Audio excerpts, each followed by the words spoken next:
क्या सरकार कर रही है जीएसटी घटाने की प्लानिंग? क्या सस्ती हो सकती हैं छोटी कारें?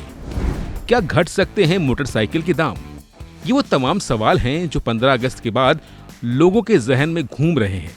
अगर आप नई कार खरीदने की सोच रहे हैं तो आपके लिए सवाल उठना लाजमी है।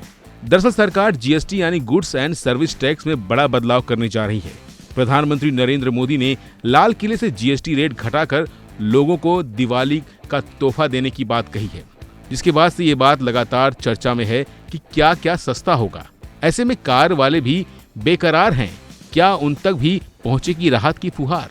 अभी कारों पर सबसे ज्यादा 28% तक टैक्स लगता है और उसके ऊपर अलग से सेस भी देना पड़ता है।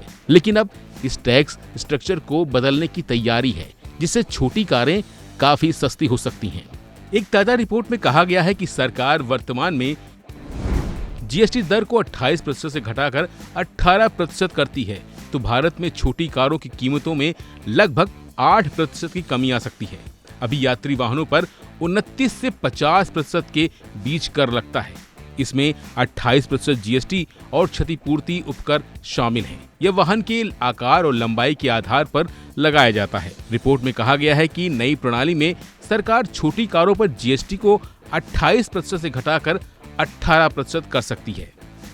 फिलहाल 4 मीटर तक की लंबाई और 1200 सीसी तक के इंजन वाली छोटी पेट्रोल, सीएनजी और एलपीजी कारों पर 28% जीएसटी और 1% सेस लगता है, यानी कुल मिलाकर 29% टैक्स।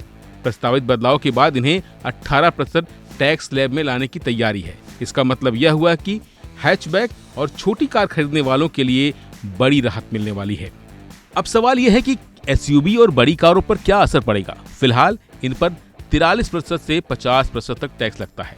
नई व्यवस्था में इन्हें 40% के स्पेशल स्लैब में डालने का प्रस्ताव है, यानी एसयूवी और लग्जरी कारों की कीमत में बहुत ज्यादा फर्क तो नहीं आएगा, लेकिन टैक्स स्ट्रक्चर पहले से क्लियर और आसान हो जाएगा।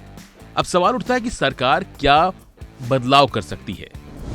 दरअसल सरकार का प्लान है कि जीएसटी को सिर्फ 2 स्लैब 5% और 18% में लाया जाए। वहीं कुछ चुनिंदा सामान जैसे लग्जरी और सिगरेट जैसी चीजों पर 40% टैक्स लगाया जाएगा। इससे टैक्स स्ट्रक्चर सिंपल होगा और गाड़ियों के मामले में इंजन कैपेसिटी और लंबाई को लेकर जो कंफ्यूजन और डिफ्यूजन है वो खत्म हो जाएंगे। लिहाजा अगर ये प्रस्ताव पास हो जाता है तो छोटी कारें काफी सस्ती हो जाएंगी और लोगों की डिमांड भी बढ़ जाएगी। कारें सस्ती होने से ऑटो सेक्टर में सेल्स बढ़ेगी और इकोनॉमी को भी फायदा होगा। फिलहाल के लिए बस इतना ही। बाकी अपडेट के लिए बने रहिए वन इंडिया हिंदी के साथ। Subscribe to One India and never miss an update. Download the One India app now.